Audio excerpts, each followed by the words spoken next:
मैं स्वागत करता हूं आपका हमारी जेनेटिक बैठक में। तो जो आज का हमारा पास लेक्चर है वो होगा कैटाबोलाइट रिप्रेशन पे।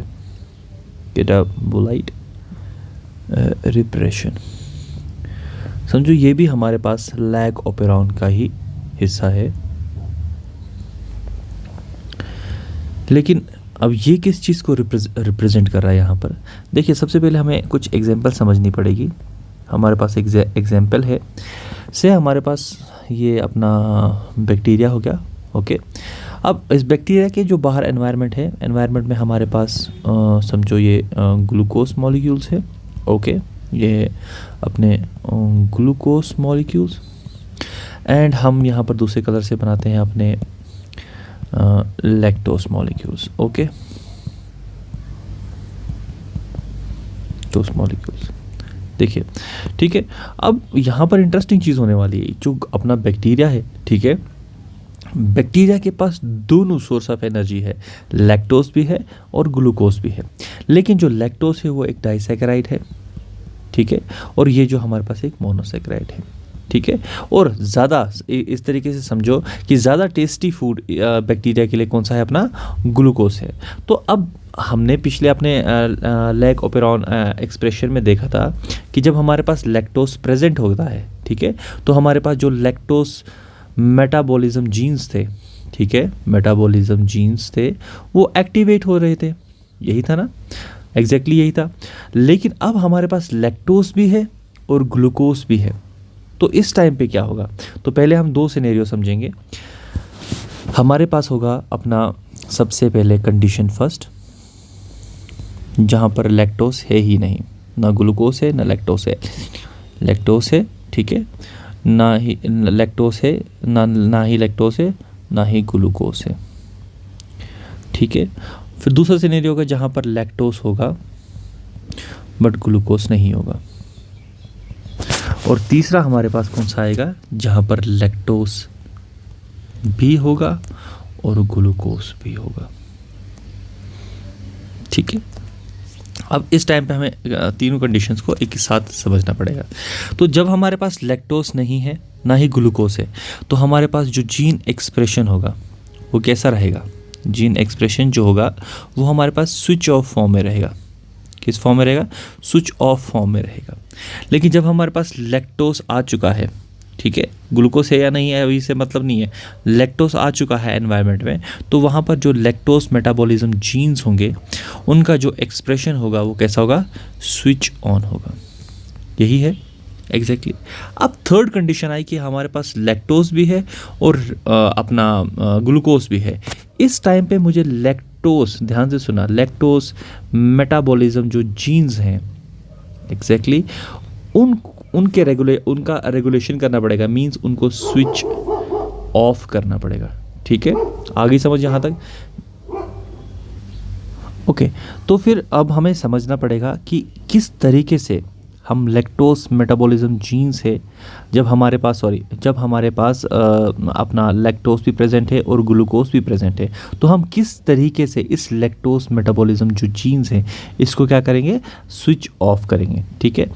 तो सबसे पहले हमें समझना पड़ेगा थोड़ा सा बेसिक स्ट्रक्चर। ओके, तो हम यहाँ पर पेस्ट करते हैं अपना स्ट्रक्चर। थोड़ा सा मैं ट्रिम डाउन करता हूँ, just wait a minute.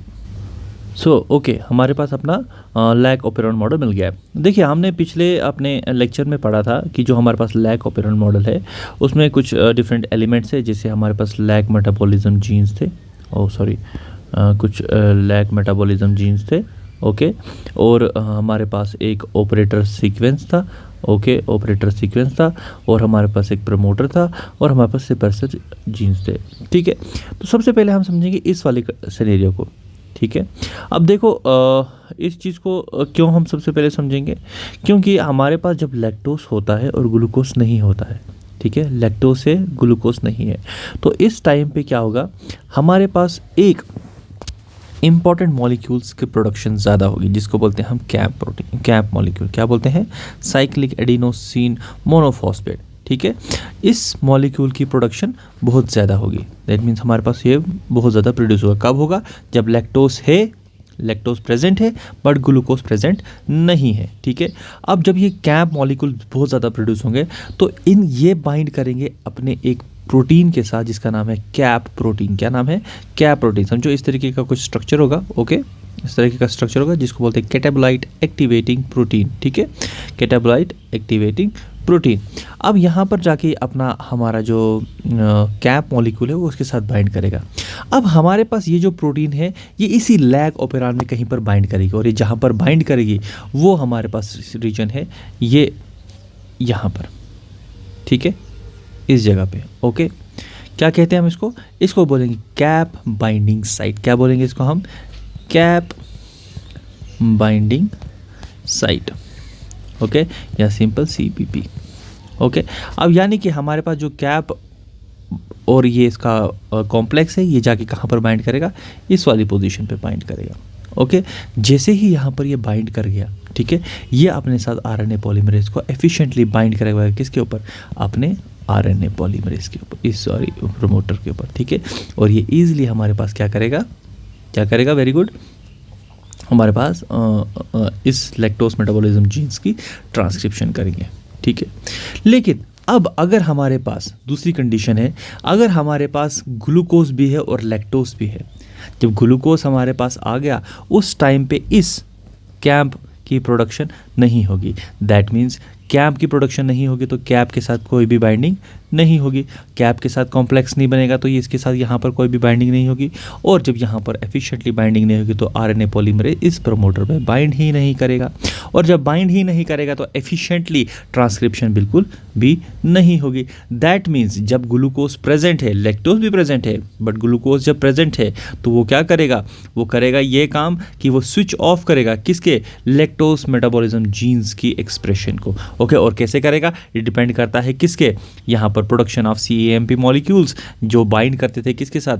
Cap के साथ। और जब इन दोनों का कॉम्प्लेक्स बनता था ये बाइंड करते थे अपने कैप बाइंडिंग साइट पे, और वहाँ से ये एफिशिएंटली किसको प्लेस करते थे? अपने RNA पॉलीमरेज को। और RNA पॉलीमरेज जो अपना बंधु था वो जाके क्या करता था? अपनी ट्रांसक्रिप्शन को एफिशिएंटली इनिशिएट करता था। लेकिन अब जब ये चीज़ें है ही नहीं, ना कैप है ना कैप और कैप का कॉम्प्लेक्स है, तो हमारे पास जो बाइंडिंग होगी वो तो जाहिर सी बातें नहीं होगी। दैट मीन्स हमारे पास जो जीन होंगे वो क्या हो जाएगा? स्विच ऑफ हो जाएगा। तो हम इस तरीके से क्या कर रहे हैं? कैटाबोलाइट रिप्रेशन,